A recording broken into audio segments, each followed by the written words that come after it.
అసలు పెద్దవాళ్ళకంటేనేమో అప్పు పుడుతుంది కావచ్చు, బ్యాంకులకి వెళ్ళి తీసుకొచ్చుకుంటారు కావచ్చు, కానీ ఈ చిన్న ఉద్యోగికి అప్పిచ్చినోడు కూడా ఉంటాడు, గుర్తుపెట్టుకోండి. అప్పిచ్చేవాడు లేక ఎంత నరకం అనుభవిస్తారో, ఇక ఆ కుటుంబం అనుభవించే నరకం అది మాటల్లో చెప్పనంత ఉంది. కాబట్టి ఎక్కడ కూడా ఈ అవుట్సోర్సింగ్ ఉద్యోగులకి చాలా రేరుగా 31st అంటే 31st ఫస్ట్ 31st వస్తుంది, కానీ అదర్వైజ్ వీళ్ళకి ఎప్పుడో గ్రాంట్ వచ్చినప్పుడు వచ్చే ఆస్కారం ఉంటుంది. ఇవాళ పర్మనెంట్ ఉద్యోగాలు కావాలి, నింపద్దని అంటలేము.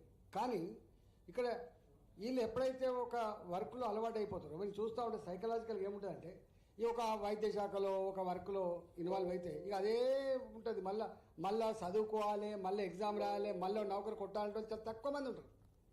90% మంది ఇలా అడ్జస్ట్ అయిపోతారు. ఒక పనికి అడ్జస్ట్ అయిపోయిన తర్వాత మళ్ళీ ఒక 15 ఏళ్ళకో 20 ఏళ్ళకో నువ్వు టక్కన పర్మనెంట్ ఉద్యోగం వస్తుందని చెప్పి తీసి పడితే వాళ్ళ బతికేం కావాలి? ఇప్పుడు ఒక డిపార్ట్మెంట్లో పనిచేస్తున్నప్పుడు అనుభవాన్ని సంతరించుకున్న తర్వాత వాళ్ళను తప్పకుండా అదే పనిలో ఉద్యోగ గ్యారంటీ ఇవ్వాలని డిమాండ్ ఉందో 100కు 100% కరెక్ట్. 40 ఏళ్ళ తర్వాత మనం దాంట్లో ట్రాక్లో ఉన్నప్పుడు చదవడం వేరు, ట్రాక్లో ఉన్నప్పుడు ప్రిపేర్ కావడం వేరు. 40 ఏళ్ళ తర్వాత మళ్ళీ పుస్తకాలు కొనుక్కొచ్చుకొని చదవాలంటే ఎక్కడ సాధ్యమవుతుంది? ఎక్కడ ఉంటాడు? కాబట్టి వీళ్ళకి ఖచ్చితంగా ఉద్యోగ భద్రత అనేటువంటి సబ్జెక్ట్ ఏదైతుందో 100% అమలు చేయాలి. 100% అమలు చేయాలి. తర్వాత ఇక వాడు కడతాడు ఈపీఎఫ్, లేకపోతే లేదు. వాడు ఈఎస్ఐ కడతా లేకపోతే లేదు. వాడు దయాదాక్షిణ్యం మీద చాలా దిక్కుల అసలు ఈపీఎఫ్ కట్టాడు వాడు, ఈఎస్ఐ కట్టాడు వాడు, ఒక్కోసారి జిఎస్టీ కూడా ఎగబెడతాడు వాడు.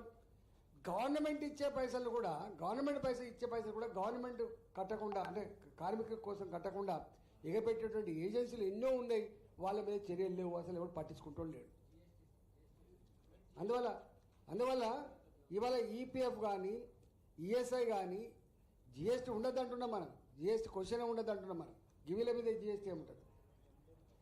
కాబట్టి ఇవాళ మీ డిమాండ్, ఆ డిమాండ్ అయితే ఉందో జిఎస్టీ, మీరేమో జిఎస్టీ కడతలేరు అంటున్నారు, మీకు జిఎస్టీ వద్దంటున్న ఈ సిస్టంలో. ఇలా ఉద్యోగం ఎట్లయితే మనకు 12 లక్షల వరకు ఇన్కమ్ ట్యాక్స్ ఉండదో, 12 లక్షల వరకు ఇన్కమ్ ట్యాక్స్ ఉండదో, వీళ్ళకు కూడా గట్టిగా అప్లై చేయాలి తప్ప వాళ్ళకి ట్యాక్స్ విధానం వాళ్ళకు లేదు. మనం సర్వీస్ అనేటువంటి ఈ సబ్జెక్ట్ని తీసేయాలని చెప్పి నేను డిమాండ్ చేస్తున్నాను. అదేవిధంగా ఇవాళ ఇది చెప్తే కూడా, ఎందుకంటే నేను విని ఉన్నా కాబట్టి, ఒక 5 ఏళ్ళు కదా డిపార్ట్మెంట్ ఉన్నా, అసలు చాలా బాధలు ఉంటాయి. నేను మళ్ళీ సార్ రాజకీయాలలో పదవులు ఉంటాయి పోతాయి, పెద్ద ఇష్యూ కాదు, మేము కూడా అనుభవించినాం, మళ్ళీ ఇక్కడ ఉన్నాం, మళ్ళీ రేపు ఉంటాం కావచ్చు. కానీ ఏది ఏమైనా మానవత్వం లేకుండా ఇన్ని లక్షల మంది కుటుంబాల జీవితాలతో చెలగాటమాడే ప్రయత్నం చేయొద్దని చెప్పి నేను డిమాండ్ చేస్తున్నాను. తర్వాత మీకు కార్డు, సరే ఈహెచ్ఎస్ ఉద్యోగులకే చక్కగా లేదు, వీళ్ళకైతే తప్పకుండా కావాలి. మీకు తెలుసు వాళ్ళు ఏమంటారంటే మీరు కార్డు ఉంటాయి కదా, ఎట్లా హెల్త్ కార్డు ఉంటాయి కదా, నీకు ఆరోగ్యశ్రీ కార్డు ఉంటుంది కదా, చేసుకోమంటున్నారు. సరే ఆరోగ్యశ్రీ కార్డు ఉంటుండొచ్చు, వీళ్ళంతా బీపీఎల్ ఫ్యామిలీ కింద అవుతారు, కానీ ఉన్న కింద ఏమి రారు, అది వేరే విషయం. కానీ ఓ డిపార్ట్మెంట్లో పనిచేస్తున్నప్పుడు తప్పకుండా ఒక హెల్త్ కార్డు అంటూ ఉంటే ఒక గ్యారెంటీ ఉంటుంది. నేను ఇంత సర్వీస్ చేసేందుకు నా డిపార్ట్మెంట్ గుర్తించింది, నేను ప్రభుత్వంలో పనిచేస్తున్నటువంటి ఒక మెంటల్ అది ఉండే ఆస్కారం ఉంటుంది. కాబట్టి వీళ్ళకి ఏముంటుంది చెప్పండి? మీరు తప్పకుండా వీళ్ళకు ఆరోగ్య బాధ్యతలు నిర్వహించడం కోసం హెల్త్ కార్డు ఇవ్వాలని చెప్పి నేను డిమాండ్ చేస్తున్నాను. తర్వాత చనిపోతాం, మీకు తెలిసి అలా ఇవాళ ఉన్నటువంటి ఉద్యోగులు కూడా పెద్ద బెనిఫిట్స్ వస్తలేవు. సింగరేణిలో బలరాం ఒక ఎక్స్పెరిమెంట్ చేసిండు, మా కార్మికుడు చచ్చిపోతే ₹1 కోటి అని చెప్పి. ఇది పెద్ద ఇన్సూరెన్స్ కంపెనీ కొన్ని వేల కోట్లేం కాదు, చిన్న అమౌంట్ తోటి ఎప్పుడు చనిపోతున్నాడు కాదు, ఎప్పుడో ఒక చనిపోతాడు.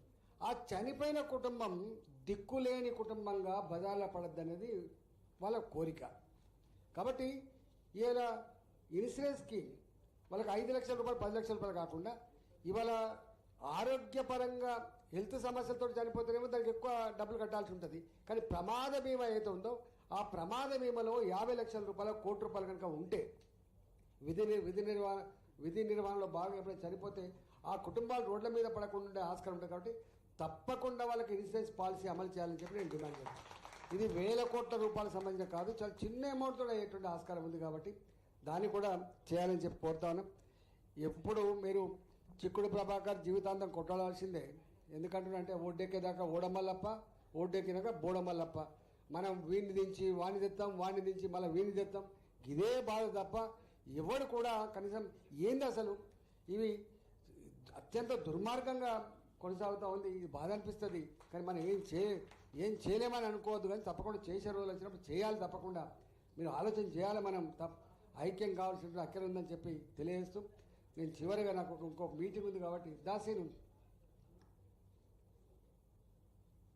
మేము ఏ రాజకీయాల్లో ఉన్నా ఎక్కడ ఉన్నా సామాన్యుడు జరిగినటువంటి అన్యాయం పట్ల మాత్రం తప్పకుండా మాకు గొంతు ఉంటుంది. గుర్తుపెట్టుకోండి.